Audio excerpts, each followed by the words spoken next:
Hello everyone, कैसे हो आप सब। आज की वीडियो में हम डिस्कस करेंगे प्रियम्बल को।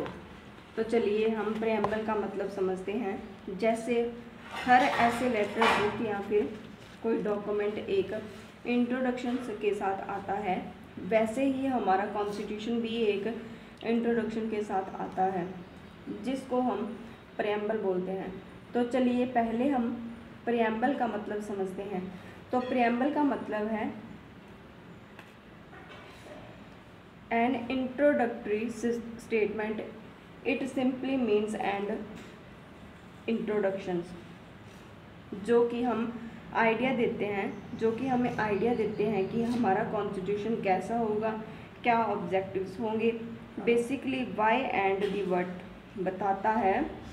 What is the constitution being written, why do we need a constitution and what is the purpose of the constitution. तो इन शॉर्ट की ये तीनों चीज़ें हमें हमारा प्रियम्बल बताता है। अब प्रियम्बल का आइडिया कहाँ से आता है? तो प्रियम्बल का आइडिया आया यहाँ से। ऑब्जेक्टिव रेजोल्यूशन, जो हमारा प्रियम्बल है वो ऑब्जेक्टिव रेजोल्यूशन के फेस पर ही रेडी किया गया है। तो अब ये रेजोल्यूशन है, क्या ऑब्जेक्टिव रेजोल्यूशन एक गाइडलाइन थी, एक ड्राफ्ट था कि जब हमारा कॉन्स्टिट्यूशन बनेगा तो वो कैसा होगा, उसका क्या स्ट्रक्चर होगा, क्या फिलोसफीज होगी, क्या फंडामेंटल्स होंगे। अब इस रेजोल्यूशन को बनाया था पंडित जवाहरलाल नेहरू जी ने, और उन्होंने इसको कॉन्स्टिट्यूएंट असेंबली में प्रेजेंट किया था, इंट्रोड्यूस किया था 1946 के अंदर। और हमने इस ड्राफ्ट को एज ए प्रियम्बल कब अडॉप्ट कर लिया था? 22 जन 1947 को। तो यही ऑब्जेक्टिव्स रेजोल्यूशन बनता है हमारा प्रियम्बल ऑफ द कॉन्स्टिट्यूशन। अब प्रियम्बल को समझने से पहले एक चीज़ और जानना ज़रूरी है, वो ये है कि हमारा ओरिजिनल प्रियम्बल था ना, उसमें ये तीन वर्ड्स सोशलिस्ट, सर्कुलर और इंटीग्रिटी, ये तीनों वर्ड्स ऐड नहीं किए गए थे। तो ये ऐड कब किए गए थे? ऐड किए गए थे 1976 में 42nd अमेंडमेंट के थ्रू। ये याद रखना, आज की डेट तक अभी तक प्रियम्बल को सिर्फ एक ही बार अमेंड किया गया था, अमेंड किया गया है। और वो कब? 1976 में 42nd अमेंडमेंट के थ्रू। तो अब क्वेश्चन ये आता है कि क्या प्रियम्बल को अमेंड किया जा सकता है? इस क्वेश्चन का आंसर हम इस वीडियो के लास्ट में समझेंगे कुछ इम्पॉर्टेंट केस लॉस के थ्रू। अब अगर हम ध्यान से देखेंगे तो हमें चार चीज़ें देखने को मिलेगी। नंबर 1 है सोर्स ऑफ द कॉन्स्टिट्यूशन, को किसने बनाया है, क्या सोर्स है उसका? तो प्रियम्बल की पहली लाइन में कहती है हुई द प्रियम्बल ऑफ इंडिया। तो जो सोर्स है वो है हुई द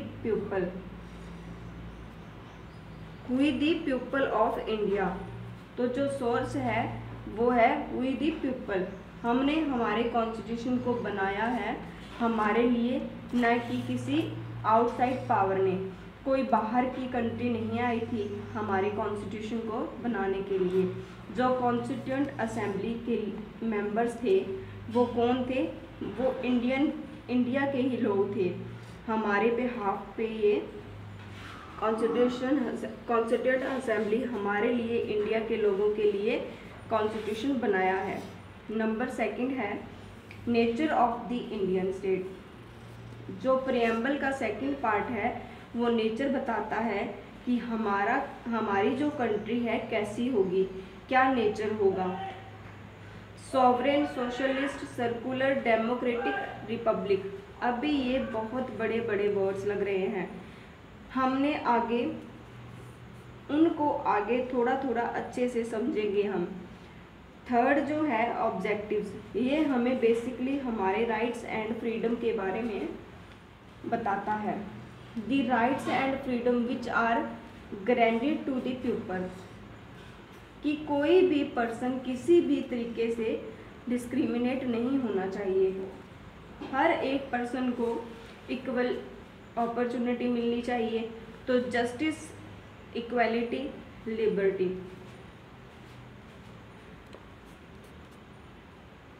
और फ्रेटर्निटी, इंटीग्रिटी, ये सभी चीज़ें हमारे राइट्स एंड फ्रीडम के बारे में बात करते हैं। जो फोर्थ पार्ट है वो है डेट ऑफ इट्स एडॉप्शन। ये लास्ट पार्ट है प्रियम्बल का, जहाँ पर ये बताया है कि 26 नवंबर 1949 को हमने हमारा प्रियम्बल अडॉप्ट कर लिया। तो सबसे पहले इम्पोर्टेंट टर्म ये है सॉवरेन। सॉवरेन का मतलब है full power, full authorities, not controlled by any other country. अगर हम थोड़ा सा हिस्ट्री में जाएं तो बिफोर 15 अगस्त 1947 आज़ादी मिलने से पहले इंडिया एक फ्री कंट्री नहीं थी। हम सबको पता है ब्रिटिशर्स ने इतने सालों तक हम पर कैसे राज किया, एंड उन्हीं के बनाए रूल्स को हम फॉलो कर रहे थे। लेकिन आज़ादी मिलने के बाद इंडिया क्या हो गई? फ्री।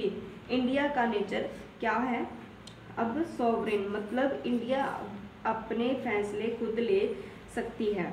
कोई भी इंटरनल फोर्स या फिर आउटसाइड पावर हमारे internal and well as external force या फिर आउटसाइड पावर हमारे internal as well as external matters में इंटरफेरेंस नहीं कर सकती, क्योंकि इंडिया एक फ्री कंट्री है, एक इंडिपेंडेंट कंट्री है। तो हमारी नेक्स्ट इम्पोर्टेंट टर्म है सोशलिस्ट। सबसे पहले तो ये जानना ज़रूरी है कि जो ये वर्ड है सोशलिस्ट वो 42nd अमेंडमेंट के थ्रू ऐड किया गया है। तो अब सोशलिस्ट क्या है? जो भी मीन्स ऑफ प्रोडक्शन है वो हमारी कंट्री का जितनी भी इंडस्ट्रीज होगी वो सब कुछ स्टेट होल्ड होगी, स्टेट के अंदर आएगी। लेकिन इस पर फोकस ना करते हुए हमारी कंट्री ने मिक्सड इकोनॉमी को अडॉप्ट कर लिया। मतलब पब्लिक प्लस प्राइवेट सेक्टर दोनों को एक साथ में चलने की बात की है, ताकि सोसाइटी इक्वलिटी आए एंड कोई भी डिस्क्रिमिनेट न हो।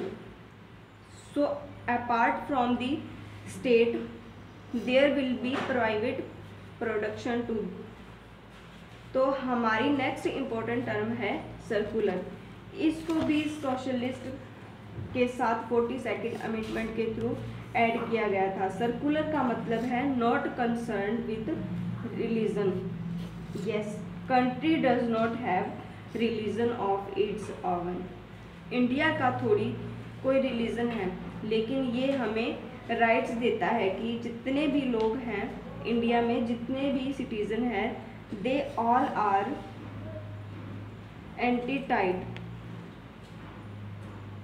entitled to process, practice, propagate the religion of their own choice। मतलब जितने भी लोग हैं वो अपनी मर्जी से जिस भी रिलीजन को फॉलो करना चाहे तो वो लोग फॉलो कर सकते हैं। नेक्स्ट इम्पोर्टेंट पॉइंट है डेमोक्रेटिक। ये आया है दो वर्ड से, डेमो प्लस क्रेटस से।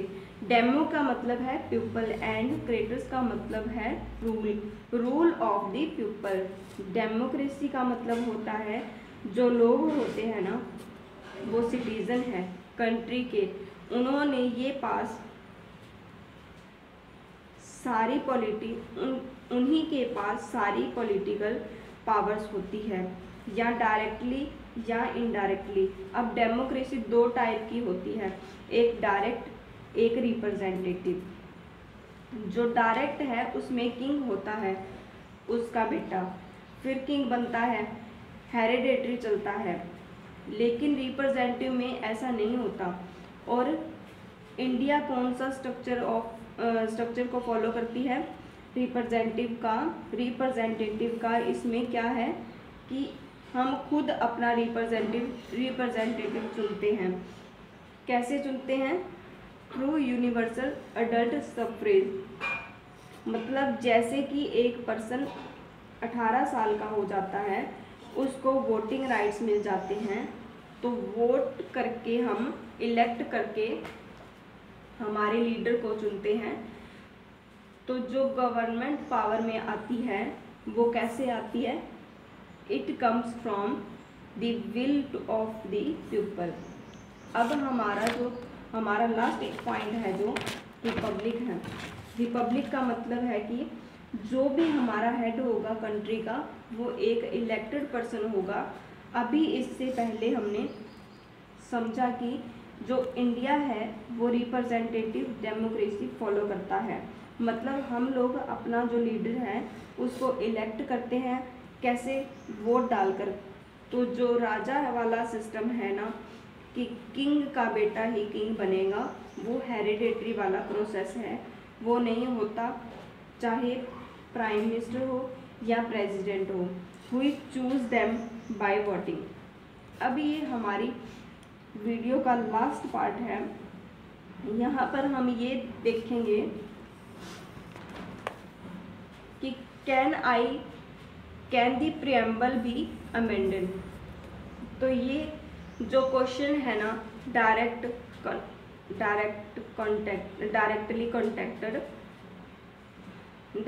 कनेक्टेड है इस क्वेश्चन से।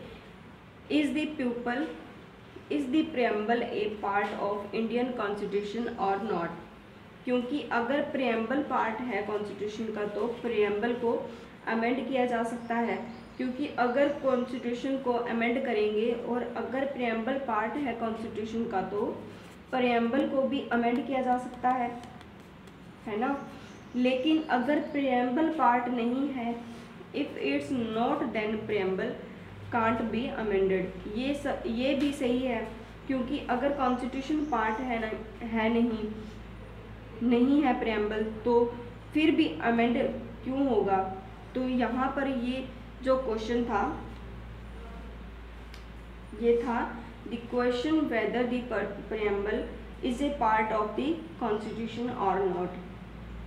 ये हमें दो केसेस से पता चलेगा, बैरोबरी यूनियन केस एंड जो दूसरा है केशवानंदा भारती केस। तो चलिए इन दोनों केसेस को डिस्कस करते हैं। बैरोबरी जो केस है वो 1960 केस है। तो अब सुप्रीम कोर्ट ने अब बैरोबरी केस में सुप्रीम कोर्ट ने ये कहा था कि the preamble is the key to open the mind of the makers. मतलब जो माइंड सेट था मेकर्स का, it has been reflected in the preamble. तो whenever there is some ambiguity we need to take reference from the preamble। मतलब constitution की किसी भी part में कोई प्रीएम्बल होगी, कोई पार्ट क्लियर नहीं होगा तो हम प्रीएम्बल की हेल्प जरूर लेंगे, लेकिन it is not a part of constitution.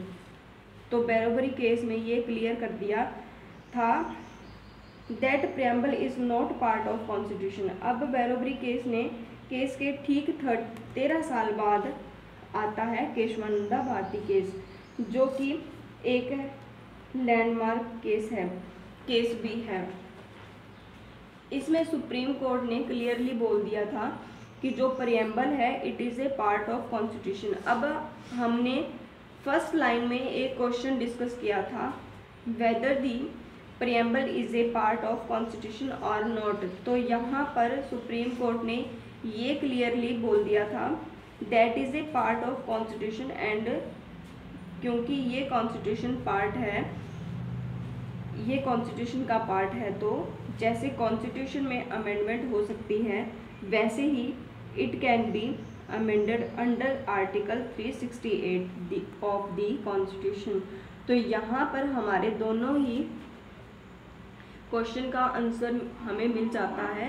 So all the part are amendable which includes preamble. अब यहाँ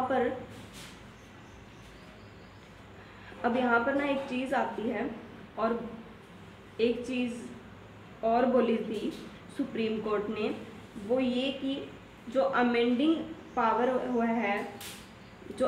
पावर है ना वो लिमिटेड है, मतलब वो बेसिक स्ट्रक्चर है, उसका अल्टर नहीं किया जा सकता, उसमें कोई चेंजेस नहीं लाए जा सकते। अब बेसिक स्ट्रक्चर क्या है, देखो बेसिक स्ट्रक्चर को ना इंडियन कॉन्स्टिट्यूशन में कहीं भी डिफाइन नहीं किया हुआ। तो अगर हम इसको सिंपल लैंग्वेज में समझेंगे, जो हमारे प्रीएम्बल के अंदर ऑब्जेक्टिव्स वाला पार्ट है, जो हमारी राइट्स एंड लिबर्टीज़, हमारी फ्रीडम की बात करता है, उस पार्ट को हम अल्टर नहीं कर सकते या डिलीट नहीं कर सकते बाय एन अमेंडमेंट। तो यही बताया है इस केस में, बैरोबरी केस में ये था कि it is not a part of constitution. And Kesavananda Bharati में ये क्लियर कर दिया था that is a part of constitution and it can be amended, but जो पावर है अमेंडमेंट की वो लिमिटेड है, बेसिक स्ट्रक्चर को अमेंड नहीं किया जा सकता। तो ये थी हमारी आज की वीडियो। आज आपको वीडियो अच्छी लगी हो, अगर आपको आज की वीडियो अच्छी लगी हो तो मेरे चैनल को सब्सक्राइब करना, लाइक करना और शेयर करना और कमेंट करना। Thank you and bye bye. मिलते हैं नेक्स्ट वीडियो में।